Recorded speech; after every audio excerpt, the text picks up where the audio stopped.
இவ்வளவு ஊழலை வைத்துக்கொண்டு பரம்பரையாக ஆள வேண்டும் என்று பேர் சொல்லுகிறார்கள். இந்த ஊழலை நான் செய்தது போதாது, என் மகன் செய்ய வேண்டும், மகனுக்கு பிறகு என் பேரன் செய்ய வேண்டும்,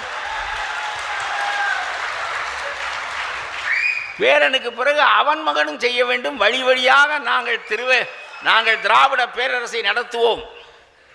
மகனுக்கு சொல்லிவிட்டு போயிருப்பார். என்ன செய்தாலும் இந்த பெரியார் படத்தையும் அண்ணா படத்தையும் வைத்துக் கொள்ள, அது அடையாளம். அப்புறமும் பொண்டாட்டியை கோயிலுக்கு போக சொல், நீ பஞ்சாங்கம் பார், எல்லாம் செய், அதெல்லாம் ஒன்றும் குறையில்லை. ஆனால் இந்த படத்தை அடையாளத்துக்கு வைத்துக்கொள். இதுக்கு திராவிட பேரரசு என்று பெயரை நிலைநாட்டு, நம்முடைய வம்சாவளி திருவையாறு வம்சாவளி தொடர்ந்து ஆளட்டும் என்று சொல்லி வைத்து விட்டு போயிருக்கிறார்.